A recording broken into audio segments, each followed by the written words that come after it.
William is here. Okay, we need to talk with William. Everybody, welcome inside of this show, the one and only Magic Maker.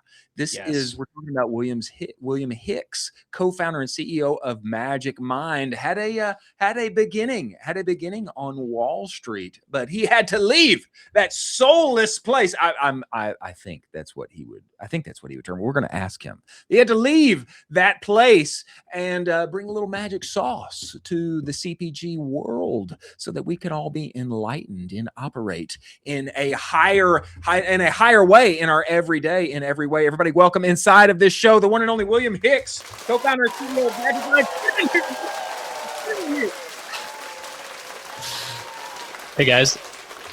William, welcome to the show. We appreciate you making the time to join us, brother. Yeah, that was an epic intro. Thank y'all.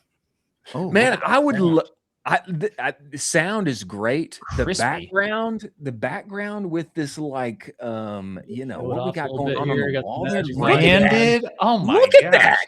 Let's go. Gorgeous. Whoa. William, Flex. Huge just flex. a little flex on us. We appreciate you bringing that to the show. William, if you would, I would love you to just give us a little background on the origin story of Magic Mind, because, man, this thing has exploded. Everybody loves it. Everybody's drinking it. But I'd love you to give us a little origin story on getting this thing going. Yeah, happy to. I'll take a little Magic Mind caffeine-free shot so I can be dialed Here in we and go. entertaining. Let's go. Baby. Love to see Here we that. go. So, cheers. Cheers. But yeah, man. Magic Mind's been a really fun journey. We're actually 6 years in, but the story starts almost 15 years ago. And it's really not my story. It's my co-founder James's story at the start, but I love telling it because he was a kind of overworked entrepreneur. He had a tech company called Tilt that was a Venmo competitor back in the early 2010s. Went through Y Combinator, had a ton of success out of the gates, and was one of those crazy tech companies with 50 employees, a couple 100 million users, but no revenue yet. So, burning $2 million a month and stress out of his mind in his late 20s. Was drinking like 7 cups of coffee a day, thinking that helped him manage all the stress of that situation. But it compounded his stress, led to a heart condition. His heart rate was at like 170 for like a week. Had to get it shot back into rhythm. Was diagnosed with atrial fibrillation, and they're like, "Hey, man, you can really only have like half a cup of coffee now with this heart condition. We recommend green tea. It's got less caffeine and L-theanine, which will extend your body's absorption of caffeine." And that was sort of a light bulb moment of like, oh shit, like what else can I add to my morning limited half cup to get more out of it? And he kind of went crazy researching all these nootropics, adaptogens, vitamins, functional mushrooms, wrote a book on the topic after 5 years of research, and kind of became the nootropics dude in Silicon Valley by accident, and was recommending a stack. About 7 years in, added some compounds that decrease stress and anxiety called anxiolytics or adaptogens.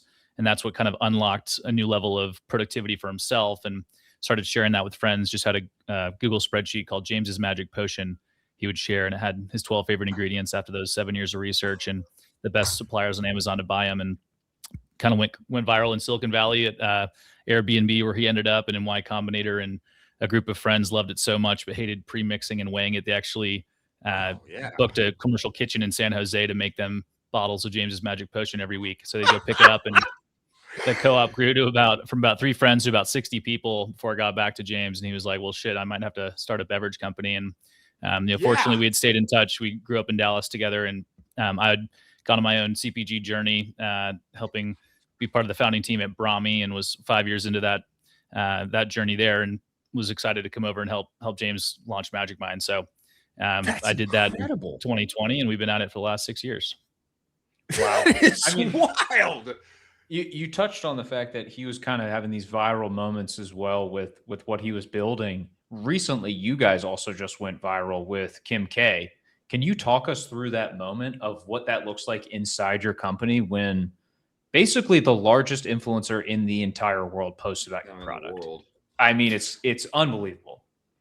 It was a great day. Sometimes the group chat blows up and it's for something not so good. This was a good one. So we saw that she had posted, and we saw an influx of traffic to the site. We saw some revenue coming in kind of ahead of pacing for the day. And turns out, she posted us. We sent her a big VIP package. Shout out to Outer Signal. We found that she was a customer and had been subscribed for over 2 years, and just under a different name. We didn't realize that. So we sent her this really cool Carhartt jacket that's Magic Mind branded. Wish I was wearing that one today. And some other products, and she was kind enough to post it. But it was interesting. It moved the needle for us that day, but it wasn't as big of a moment as you'd maybe expect. I think that story has not been told, but it was impactful. But I was actually surprised that it wasn't more impactful. But it's certainly been helpful to kind of as a talking piece in conversations with new influencers and partners. She's sort of the GOAT, obviously, of the influencer world. And so having her as a fan of the product is awesome. And, she's not an endorser. We haven't done any deal with her. So I'm not here to say that she would support even that language, but just having her as a customer is really an honor. And she's a high performer. So we're glad to be helping her out with her mental performance. That's awesome. What a great discovery to find out that the biggest influencer on the internet has been subscribed to you for multiple years. Shout out Outer Signal. Absolutely. Outer Signal. That's incredible. It was great. We've had a couple of those moments where it just feels like the world wants this product to exist. We've obviously worked our tails off, and we think that the effort we put into the product, into the branding, everything we do to get this out into the world has really helped. But there's been a couple of moments we're very fortunate. Joe Rogan mentioned us organically about 3 hours into a long podcast episode that ended up helping us kind of reach a new level of momentum as we were just getting that momentum going in 2023. So we were kind of 3 years into the business, had achieved a modest level of scale, and that mention really helped propel us forward. So there's just been a couple of those moments where it feels like gifts and something that the universe really wants to exist, which is always helpful. And there's always ups and downs, but when those ups happen, you got to really celebrate them. I love that. William, this seems to me like a story of genuinely building a better mousetrap or making a better cup of coffee, literally. When I think of you guys, it seems to be timing wise, product wise, there is a kind of an outcry, I would say, in the zeitgeist, or a kind of a longing for wanting caring about what goes into your body, wanting genuinely healthy things that are going to make me perform at a higher level.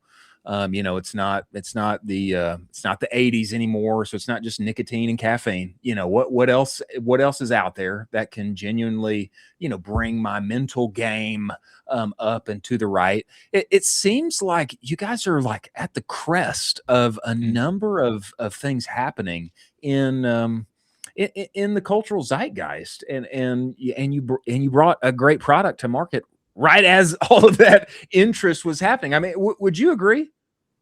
Definitely. Yeah. There's always a bit of luck in timing with these things. I like to think we helped create some of the waves that we're now surfing, but we're certainly surfing a wave, and we kind of take that humility in every day and understand that this is just the right time for a product like Magic Mind. And you kind of alluded to it, but we really consider ourselves a mental performance company.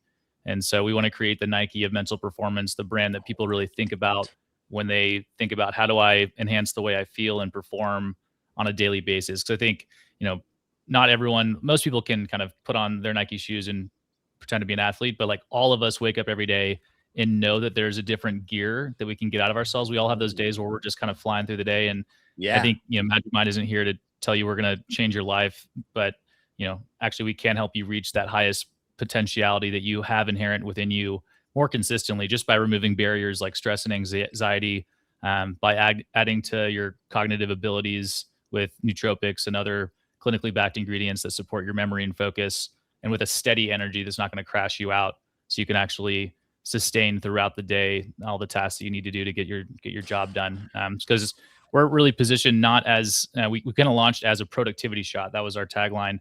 Sure. We now talk about this concept of mental performance because we really think Magic Mind is about the present energy that not only gets you through your day performing your best, but allow you to get stuff done so you can spend time doing what you love. And, productivity isn't necessarily about answering every single email. It can be, but at the end of the day, we all want to be, happy, complete people, spending time doing things we love with people we love. And that kind of presence, that true inner energy that you can feel when you're on your right path. That's the type of fuel we want to give people every day. Wow. Boy, I mean, I like that. I think one of the things to underline too is you guys did get some venture backing. So VC and traditional capital is seeing how valuable you guys are as a brand.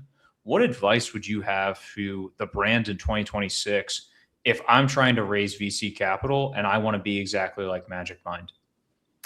Yeah, I've been through the ringer on the fundraising circuits. I think there was something that got posted that I reshared on LinkedIn, but was public, that we had 67 no's before getting our first term sheet for our seed round. Really? And I think you just have to be prepared for that grind is the first thing. And you got to have a graph that goes up and to the right, and you got to do everything in your power to make that happen. But then you really got to build relationships with these folks. I think there's a kind of a trite thing, but it's true. Like, if you ask for advice, you get money. If you ask for money, you get advice. Like, you need to be building relationships with venture capitalists that you respect. And honestly, it's a great way to get free consulting. These are smart folks. I tend to prefer talking to the ones who've actually been in the arena themselves and have had a seat, and get to ask them their opinion on what's going on in the business. And what would you like to see in 6 months for a business like Magic Mind? You go ahead and do that, and then you come back 6 months later and say, here's what we've done. The graph looks like this. Would you help me think about how we get together and do a seed round? And build the relationship over time. Building the relationship over time is like a game changer, I'd say. And it made our Series A we did last year significantly easier than that seed round, because I just maintained relationships with of the 67 who said no, we were too early for, I'd say, 90%, and just I'd set up a quarterly call with them, would send them updates. They would get all of our investor updates on autopilot, and when it came time to raise the Series A, it was a much easier conversation because we had a real relationship. Nice. I love that. Man, 67 no's. That couldn't have felt very good. 2 away, right? It was just 2 away.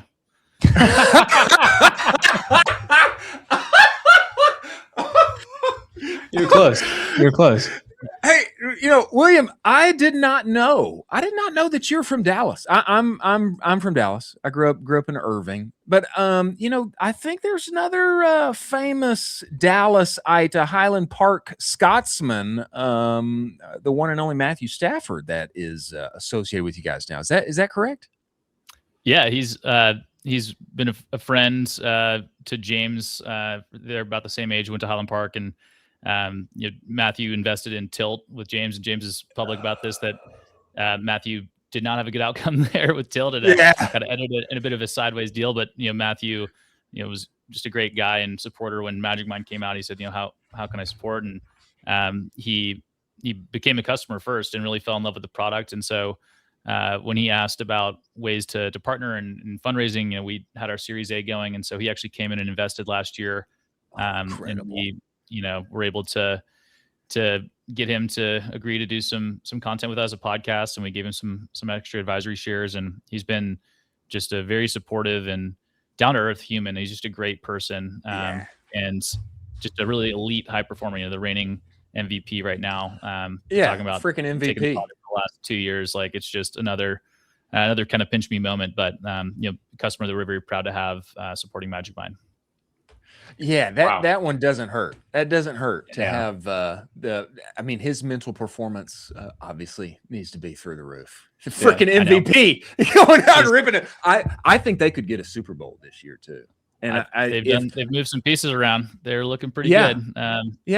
They got Myles Garrett now, and I think if Matty gets him another chip, he needs to down some Magic Mind there in the magic moment, don't you think? I mean, that just seems pretty good.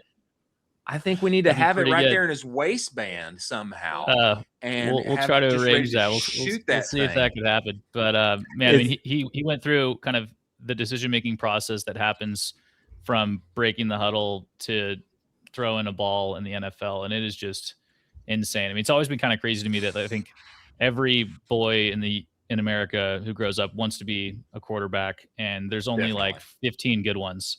There's not even 32 good starters in the league right now. It's just such a hard thing to do, and a lot of it comes down to having to make insanely quick decisions based off instinct and thousands of reps. And so it is like mental performance crucible. And so it's really awesome that it's helped him. It seems to help him and do what he does. And just proud to have him as a customer. I saw him. My friend is a he's a Rams fan, and he sent me a video of Stafford doing the no look pass. Like we need some ad content of Magic Mind with him doing that no look. With the like bottle, winning with the Exactly. bottle. That's right, Exactly. with the bottle. I think that would be gold. That would be gold. I think you should join the creative strategy team here at Magic Mind, Chris. That's not a bad idea. William, I mean, you guys have been in the game for a while now. You've seen all the iterations of all of the ad channels. What channels are you excited about as we kind of approach the rest of this year, and why are you excited about them? Meta is still the main channel for us, so excited to keep sharpening the sword there. But it's gotten tough. Our CAC has gone up, pretty significantly year over year, and we've got to find ways to make that work. And so, we are constantly testing new and different channels. I think the one that we're excited about right now is TV, and so we're investing in high production video assets that we can start to run on linear and connected TV. Have done some early testing on connected TV, so that's one that I'm really excited about, and really just like less of a channel, but kind of leaning into creator communities. We've done various iterations of influencer efforts in the past. We pretty uniquely stood up an entire team in Eastern Europe to do direct deals with influencers, mostly on YouTube and podcasts. We had up to we had 30 employees in Romania actually this time last year. So we've done a lot of interesting stuff, and had some success with that. We've also had a hard time kind of tracking the attribution, and I think with creator stuff and creator communities, you kind of have to just underwrite to the broader business level efficiencies. Because I think most of the benefit comes in spillover benefits to Amazon, spillover benefits to your Meta account. And so you got to be kind of careful not to get too into the weeds on numbers with it, which is scary because they can be pretty big numbers that you're investing. But we've tried a whole bunch of stuff, and we're constantly staying humble about the fact that we don't fully know what the next 6 months will look like. It's always changing so much, but we're going to focus on Meta. We're going to focus on our creator efforts. We're going to focus on linear TV and try to create some scale throughout the rest of this year. And you can correct me if I'm wrong, but that overseas team, they were closing 100+ micro influencers per month for you, brand new, net new. Yeah, we're doing 500 deals a month, but the average deal size was $300. So it was like very kind of micro, medium-sized influencer. It was often right before they got an agent, or if they had a manager or an agent, it was kind of early on in that relationship.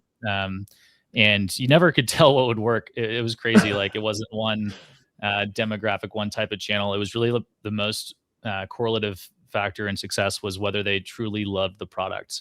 And I think that's just advice that I would give to anyone working with creators or influencers. It's like, you don't have to, like our top selling creator 1 month was this kind of older woman doing cottage core gardening stuff in the UK.